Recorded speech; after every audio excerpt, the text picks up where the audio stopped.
just talk quickly about a couple of things here? They sort of overlap. There's two kind of things I want to try and get through before we finish. Um, it's a common question that comes up, or concern that comes up around, let's call it bullying slash isolation. My child was bullied in school. She was isolated. He was isolated. Is I that heard. the same kids are coming to this, to the secondary Yeah, school? so this is I'm a worried very about important the child. for this to Um, come. This being an ongoing issue and so on. Um, that's one that always comes up. Then low confidence is another one. And I just see how you guys would feel about answering that. But also then this idea of there are more opportunities for young people around extracurricular and getting involved, making new friends, joining clubs, that kind of stuff. I think there's a bit of overlap in there somewhere as well. So whatever you Yeah, think about that. absolutely. I think, if someone has been bullied in primary school, they're going to dread meeting those same people in secondary school. But to know that they're going to be way more diluted. So those people that they had a problem with before aren't going to be as obvious in secondary school because it's a bigger setting. And to be able to, I suppose, encourage your child to know that, look, you're going to have such an opportunity to make new friends. And, anytime I deal with situations where a child is being bullied or picked on, it's always confidence we work on. That's always what we work on, the person's own confidence. And, to be able to stand up tall and have a presence and not shy away and just get your voice and find it.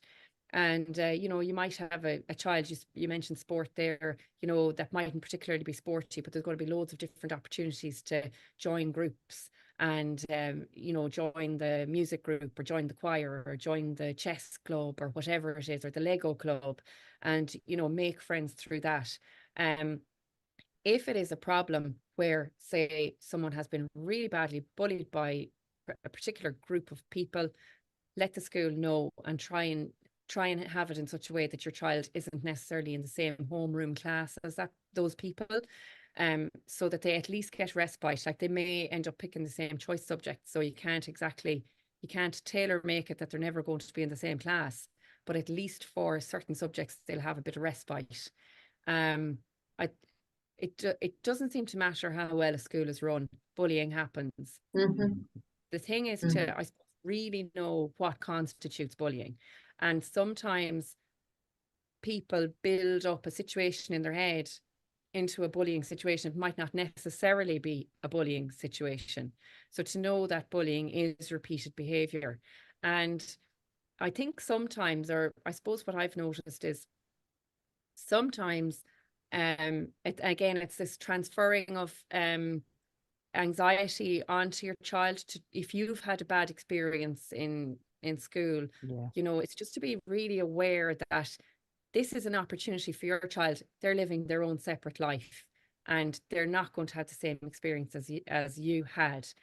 And it's, I suppose, just let them develop their sense of self-esteem, really, without trying to getting caught up in all of that. But it's not easy, and I do find that, and very much particularly with girls have a different way of socializing than boys.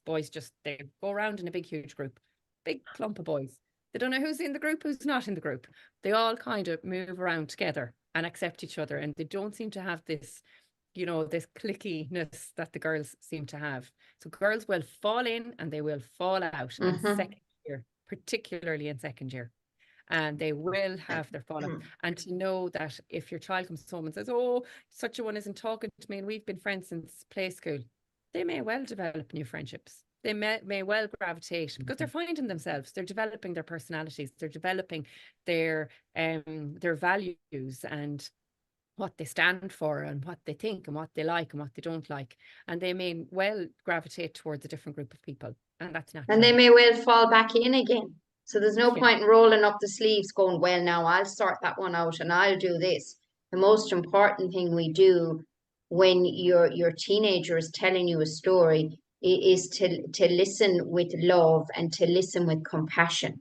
They don't need us to solve it. Yes, they need guidance and direction, but often that honoring of that sounds extremely difficult. That sounds upsetting. we kind of jump into, do you want me to go into the school? No, oh my God, don't embarrass me. And so we get that solution focused when we feel with it, we're feeling with them about the experience that sometimes we cannot remedy, and sometimes the school can't either, because bullying is difficult, very, very difficult. And putting it back to them, what do you think would be best here? I'm wondering how I might be able to help, can be so much more valuable and empowering. I think as well. Okay, guys, listen, I'm getting very conscious of the time. It's 7 minutes past. We said we finish at about 5 past. Couple of things here. I'm going to I'm just sending into the group chat. Send any further questions into info@planetyouth.ie if people wanted to make a note of that. If we haven't covered something tonight, send me an email and I'll do my best to answer it for you tomorrow. Okay, if I can, I will. Just before we wrap up, there's a question came in here from a parent who had a query around sleep. Where they have a child who's a very, very poor sleeper, always has been. They've looked at this, they've looked at that, and I'm just going to answer that one by saying it's something that I talked about at the start. It is a huge issue across the whole young population, but even putting aside somebody who's particularly bad sleeper. So for the last couple of years now, we've been doing in November a webinar with Lucy Wolf, who's pretty good on the topic. She's writing a couple of books on sleep for babies and toddlers and things. And she prepared a lot of material for parents of teens as well, right? That just for the webinar. So we did a couple of them the last 2 Novembers, I think it was. And they're recorded and they're up on the Planet Youth website. So if any parent is here tonight has a concern around sleep, particularly, I'd say that's a good place to start to seek that out. So those recordings you can have a flick through. They're time stamped, I think. You could have a quick look at different topics and stuff on that. And she's got very good advice about a lot of stuff around, improving sleep and things, sleep routines and various sleep hygiene, various things. We'll probably repeat it in November this year as well. So I'll send out the usual emails to schools about that. So that's another thing. The other one I thought just we might end on, if you don't mind, and expect all of you might have some input around this. Any organization or where to turn for help with a 6th class child with serious anxiety, school refusal, very apprehensive about the move to secondary, has severe dyslexia, finds school life extremely stressful. So it's going to be a tough move. Any thoughts about further supports, organizations with good advice or support in that area? Might be one for you, Helen. Any thoughts on that?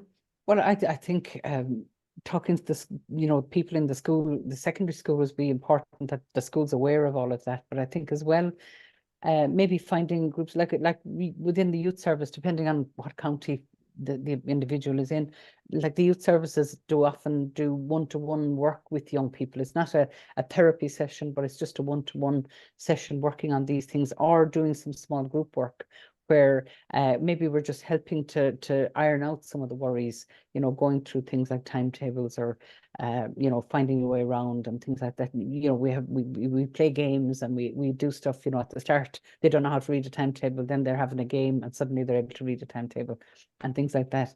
But again, there might be a need for more professional assistance. And I just kind of go back to something that was said at the very start where they were talking about letting the school know or don't know. We would tell a school easily if your child had a problem with their leg or their arm or their ear or their sight. We should not be in any way ashamed if we feel our child has something of a psychological nature that needs to be dealt with. And I'm speaking, from personal experience, and I recall one of my kids saying, "Mammy, everybody should be able to go and talk to a therapist," because sometimes it's only just another person who has an outside perspective, who isn't muddled with all the emotional stuff, particularly the sense of failure the parents have when they feel that there's something wrong with their child that has to get an outsider to fix. We get outsiders to fix loads of things. We might not want to broadcast it in terms of flag flying about it, but we shouldn't be ashamed of it either. But, so maybe that child does need to talk to somebody, in that kind of a professional area, but certainly within the youth service, there are people who can help. But mixing, I think, with other kids and talking about the excitement and the positive move and the great time and reminding them of things that they did already, where, I remember when you were doing this and you were so worried and look how easily it turned out and look how, things like that. You might add to that now, me, Virginia, but Well, I think sometimes we use terms like school refusal. Nobody refuses really to go to school. What young people refuse to do is terror and pain, which was obviously an experience for this young person. And then we, as parents, get into the worry, well, what if they never go? It's a little bit like toilet training. What if they never learn how to go to the toilet? Like everybody learns how to regulate.